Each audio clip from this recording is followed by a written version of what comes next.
لیکن اب جو نئی بات سامنے آئی ہے اس کے لیے آثار ظاہر ہوئے ہیں، اس کی کچھ علامتیں ہیں جو ظاہر ہوئی ہیں، تو اس نے تو بالکل ایک نیا نقشہ سامنے لا دیا ہے۔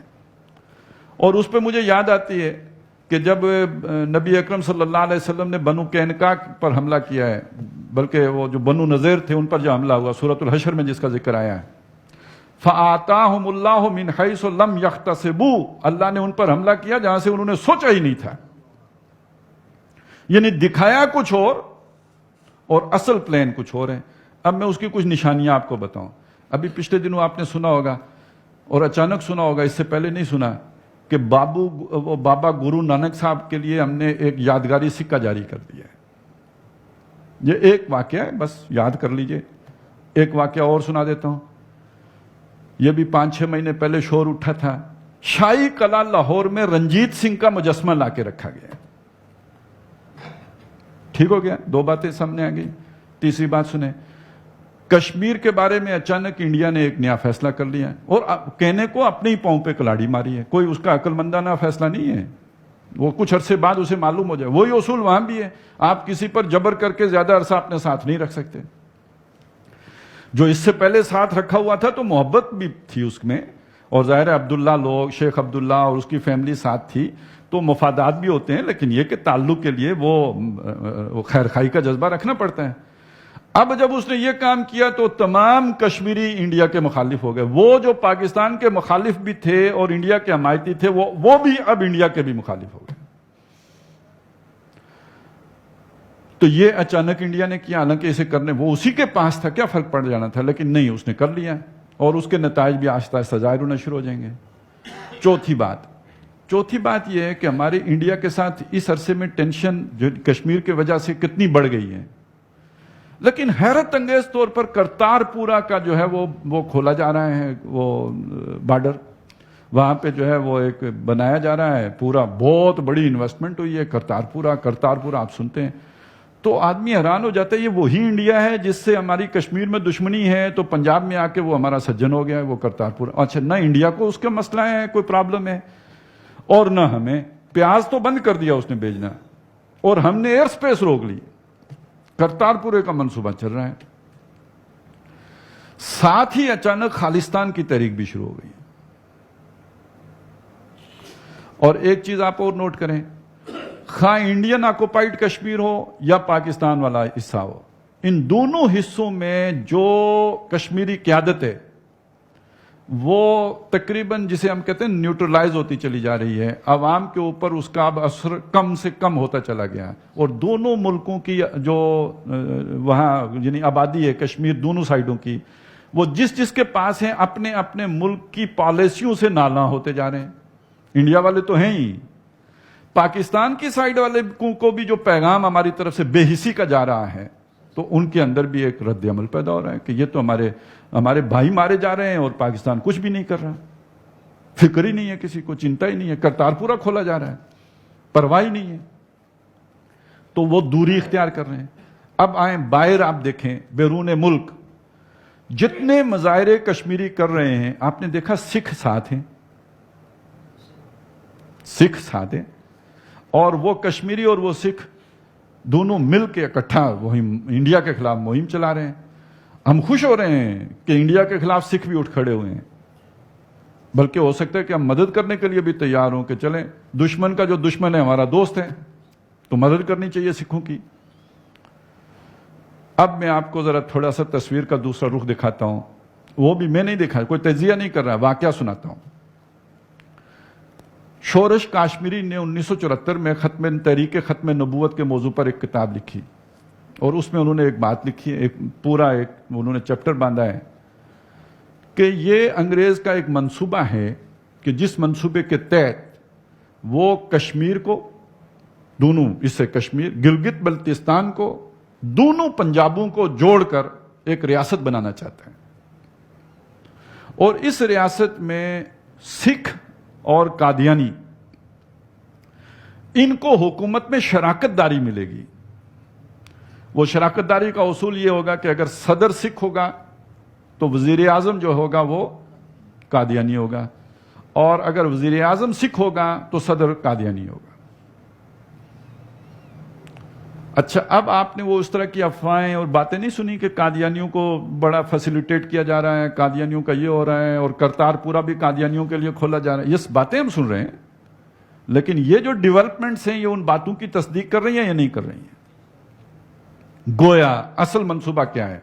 اصل منصوبہ سامنے اب یہ آ رہا ہے کہ پہلے آہستہ آہستہ دونوں طرف کے کشمیر والے اپنے اپنے ملکوں سے متنفر ہوں، پھر اس کے بعد ایک موقع ایسا آئے بڑا آرام سے کہ جس میں وہ ثالثی کی پیشکش وہ کر چکا ہے ٹرمپ، وہ ثالث بن کے یا کوئی تھوڑی بہت پاکستان انڈیا کا پھڈا کرا کے اس کے بعد کشمیر کو خود مختار ریاست کا درجہ دے دیا جائے۔ وہ جب خود مختار ہو جائیں، لیڈرشپ کہاں سے آئے گی؟ باہر سے۔ یہ والی لیڈرشپ تو دونوں ریجیکٹڈ ہو گئی، کیا اس کشمیر کی کیا اس کشمیر کی، لیڈرشپ باہر سے آئے گی، ان کا آپس میں وہاں تال میل بھی ہے۔ اچھا، وہ جو مسلمان باہر ہیں ان کا اصل اندر خانے کس کے ساتھ لنک ہے ہمیں نہیں پتا، اتنا پتا ہے کہ وہ نیشنلسٹ ذہن کے ہیں، وہ جو ہمارا ہوتا ہے نا ایک روایت پسند اسلامی ذہن نہیں، ایک قوم پرستانہ ذہن کے لوگ ہیں، گویا دین سے ذرا فاصلے پر ہیں، دین سے دوری ہے۔ اور یہ ذہن میں رکھیں کہ قادیانی ہمیشہ سیکولرزم اور لبرلزم کے پردے میں ہوتے ہیں، ماسک انہوں نے سیکولرزم کا چڑھایا ہوتا ہے اور لبرلزم کا چڑھایا ہوتا ہے۔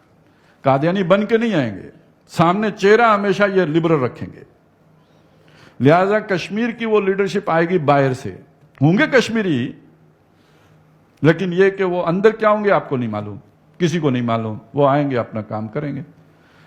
ساتھ ہی سکھ تحریک چلا دیں گے آزادی کی، خالصتان کی اب حرکت شروع ہو گئی ہے نا، اچانک ہوئی ہے، ضیاء الحق صاحب کے دور میں تھی، پھر اب اٹھ کے کھڑا ہو گیا معاملہ، اچانک کوئی پتہ ہی نہیں لگا کیسے تحریک شروع ہو گئی، اور ادھر گلگت بلتستان میں شروع ہو جائے گی، سال ڈیڑھ سال اور لگے گا، اور یہ بھی ان کے ساتھ ملک کے اگلا کام ہو جائے گا۔ کرتار پورا کا بارڈر کھلا ہے، کہنے کو سکھوں کے لیے کھلا ہے، ساتھ ہی جو ہے وہ سکھ آئیں گے تو ساتھ ساتھ قادیانیوں کا بھی معاملہ چلے گا، اور یہ جب اچھا آہستہ آہستہ یہ ہوگا، پاسپورٹ ختم ہوگا، ویزے کی ضرورت نہیں رہے گی۔ جو سکھوں کے مقدس مقامات ہیں، بابا گرو نانک کا ہم نے سکہ جاری کیا ہے، تو ان کا جنم بھومی بھی تو پاکستان میں ہے نا، ان کے جو ہے وہ زیارت کے لیے وہ جو آتے ہیں اپنے جو ٹکسلا تک آتے ہیں، تو یہ جیسے ہوتے ہیں نا اوپن سٹی، ان سکھوں کے لیے یہ اوپن سٹیز ہوں گی، وہ آئیں زیارت کریں جائیں، کوئی ان کو جو ہے وہ لینا دینا اس پہ نہیں ہوگا، اور پھر رفتہ رفتہ اچھا ابھی ایک اور کہانی چل رہی ہے، ہمارے بعض دانشور ہیں انہوں نے یہ کہنا شروع کر دیا ہے، یہ اس کی لے پھر آہستہ آہستہ تیز ہوگی، شاید آپ نے حسن نثار صاحب سے یہ بات سنی ہو کہ ہم پنجاب والوں کا جو ہیرو ہے، جو ہمارا ہیرو ہے وہ رنجیت سنگھ ہے، اور یہ جو افغانی تھے یہ ڈاکو تھے، آتے تھے پنجاب کو لوٹتے تھے اور لوٹ مار کر کے واپس چلے جاتے تھے۔ ہیرو ہمارا رنجیت سنگھ نے آ کے ہمیں بچایا، اس نے فوج تیار کی، اس نے ہمیں بچایا، رنجیت سنگھ ہمارا ہیرو ہے۔ تو وہ مجسمہ رکھنے کی بات بھی سمجھ میں آ گئی، رنجیت سنگھ پھر ہیرو بھی بن جائے گا، آہستہ آہستہ کتابوں میں بھی آ جائے گا، نصاب تعلیم میں بھی تبدیلیاں ہوں گی، اور یہ جو ہے اگلے 4-5 سالوں میں پھر ایک نئی کہانی سامنے آ جائے گی۔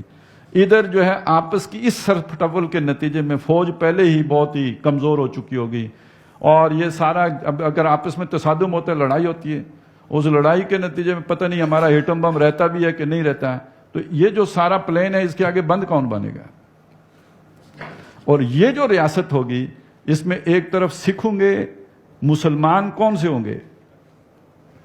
جو مسلمان پریکٹسنگ مسلم ہو اس کے لیے تو خیر نہیں ہے، وہ تو پوٹینشل جو ہے وہ دہشت گرد ہے، اس کے لیے وہی ہوگا جو فلسطینیوں کے ساتھ ہو رہا ہے، اور یہ جو پختونستان بنائیں گے دھکا دینے کی کوشش کریں گے کہ یہ ادھر جائیں، یہ اس میں نہ رہیں۔ یہاں پہ ہوں گے چودھری شجاعت حسین، جس طرح صوفی ہے نا، صوفی تحریک جو چلائی تھی پرویز مشرف نے، اس کے جو سب سے بڑے صوفی قطب الاقطاب جو تھے وہ چودھری شجاعت صاحب تھے۔ تو اس طرح کا کوئی صوفی، وہ بھنگڑوں والے صوفی اور لگے دم مٹے غم والے صوفی، آج کل ایسے ہی صوفی ہمارے اوپر بھی بیٹھے ہوئے ہیں، تو اس طرح کے صوفی، اس کے ساتھ پھر آ جائیں گے سکھ، اور ساتھ ہی آ جائیں گے قادیانی. اور ان کے بارے میں ایک بات جان لیجئے, آپ کو شاید علم ہوگا, یہ جو مرزا غلام احمد قادیانی ہے آخر جھوٹا نبی ہے. اتنے سیانے لوگ, پڑھے لکھے لوگ اسے مان کیسے لیتے ہیں نبی؟ دیکھیں نا آپ, ایک ہی نوبل انعام یافتہ عبدالسلام, اور وہ بھی اس کا جو ہے وہ نکلا معتقد. کیا ہوتا ہے یہ ہمیں نہیں معلوم. اصل وجہ یہ ہے, یہ بڑے لائق شخصیت تھی, جس نے ایک وقت میں بڑے عیسائیوں کے ساتھ جو ہے وہ مناظرے کیے تھے, انہیں شکست دی تھی, تبھی تو مشہور ہو کے پھر نبی بنے. جو توحید کے اوپر اس شخص کا لٹریچر ہے نا, با کمال لٹریچر ہے. توحید کا استدلال کمال درجے میں ہے. مولانا عبد الماجد دریابادی کا نام آپ نے سنا ہوگا, وہ کسی وقت دہریے ہو گئے تھے. انہوں نے خود یہ بات کہی ہے کہ میں دہریت سے توحید کی طرف غلام احمد قادیانی کا لٹریچر پڑھ کے آیا ہوں. تو جو لوگ اس طرف جاتے ہیں نا, اس کا اصل سبب یہ توحید اس کی بنیاد بنتی ہے. وہ پہلے توحید کی جو ہے وہ قائل کر کے اس کے ذریعے سے اپنی شخصیت کا جو ہے وہ ایک اثر پیدا کر کے پھر نبی کی طرف لے آتا ہے. وہ بڑے آسانی سے بندہ ٹریپ ہو جاتا ہے. گرو نانک کے بارے میں بھی یہی سمجھا جاتا ہے کہ یہ ایک توحید پرست شخص تھے. اور صوفی, وہ ہماوستی صوفی, جس سے پھر وحدت ادیان نکلتا ہے, وہ جو اکبر کے دور میں تھے. اس کا فلسفہ ہوتا ہے مسجد مندر ہکڑو نور, رحمان رام ایک ہی نام تھا. یہ ذرا ہندوستان میں لوگ تکلف نہیں کرتے, وہ شارٹ الفاظ استعمال کرتے ہیں, اس لیے رحمان کو انہوں نے رام کر دیا. اصل میں رحمان ہی ہے. اور جو مسجد جاتا ہے وہ بھی رحمانی کو پکارتا ہے, جو مندر جاتا ہے وہ بھی اصلاً رحمانی کو پکار رہا ہوتا ہے, بس وہ رام کہتا ہے. مسجد مندر ہکڑو نور. اچھا, اب یہ جو ساری جو آپ اسلام آباد میں میلہ لگا ہوا ہے, تو گاؤ آمد خر رفت, ایک آئے دوسرا جائے, جو بھی آئے اس کے اعتبار سے کوئی فرق نہیں پڑے گا. یعنی یہ حکومت جس ایجنڈے کو لے کے آگے بڑھ رہی ہے, کل آنے والے حکومت بھی اسی کو لے کے آگے چلے گی. آپ کو پتہ ہے نا, نواز شریف صاحب جب نئے جیتے تھے اور پہلا سال انہوں نے بڑا, ابھی عمران نے دھرنے نہیں دیے تھے نا, تو وہ بھی مزے میں تھے.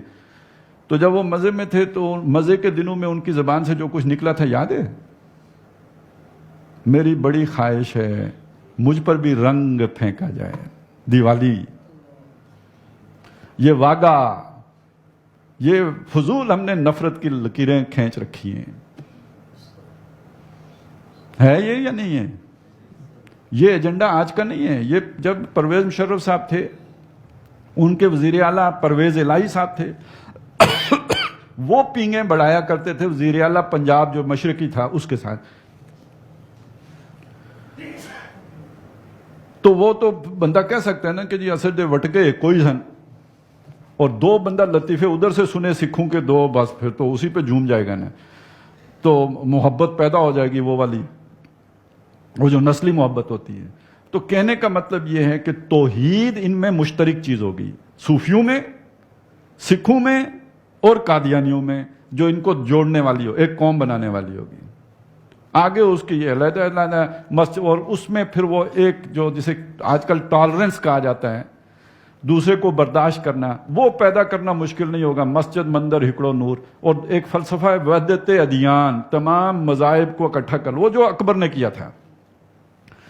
اس پر وہ ذہن میں ہے کہ یہ ایک ایسی ریاست بن جائے. یہ ریاست, اس کا فائدہ کیا ہوگا؟ اب فائدے نوٹ کیجئے. کنٹینمنٹ آف چائنا پالیسی میں یہ بڑی معاون ہوگی. یہ تو بالکل ہی بلاک کر دے گی نا, جیسے کاک کر لگا دیتے ہیں آپ بوٹل کو, اس طرح یہ کاک کر دے گی اس کو. نمبر 2, یہ جو ریاست ہوگی, یہ جس نیریٹو پہ ہوگی توحید کا, وہ نیریٹو در حقیقت جو فنڈامنٹلزم کا نیریٹو ہے اس کا کاؤنٹر ہوگا. ٹھیک ہے نا. اصل میں فنڈامنٹلزم کیا ہے کہ شریعت ہے محمد رسول اللہ کی, آپ نے محمد رسول اللہ سے کاٹ لیا ہے, اب یہ کٹی پتنگ ہے, بے شک توحید پرست ہو. اصل جھگڑا تو محمد رسول اللہ کو ماننے سے ہے, وگرنہ توحید تو آپ کو یہودیوں کے ساتھ بھی جوڑ دے گی. اور ہندوؤں کا اعلیٰ جو طبقہ وہ بھی توحید کو ماننے والا ہے. تو بہرحال کہنے کا مطلب یہ ہے کہ یہ وحدت ادیان جو عالمی ایجنڈا ہے اس کو مسلط کیا جائے گا، اور اس کے نتیجے میں کاؤنٹر جو ایک سٹیٹ بنائی جائے گی جو فنڈامنٹلزم کے کاؤنٹر ہوگی، اور اس فنڈامنٹلزم کا سب سے بڑا خطرہ یہاں سے ہے. تیسرا فائدہ، میرے عرب کو ٹھنڈی ہوا کہاں سے آئی؟ مشرق سے. کیوں؟ کہ جو دجال بڑی فورس نکلے گی شرقی، اس کا کلا کلمہ کرنے کے لیے فوجیں مشرق سے آئیں گی، اور ایک حدیث میں خراسان سے آئیں گی. یہی وہ علاقہ ہے، یہاں جیسے اسرائیل بنا کے بٹھا دیا ہے وہاں پہ عربوں کے اوپر، اسی طرح یہاں پر یہ ریاست دوسرے اسرائیل کا کردار ادا کرے گی. یہ نیل کے ساحل پہ وہ بیٹھا ہوا ہے تو خاک کاشغر جو ہے لا کے یہ بٹھا دیا جائے گا.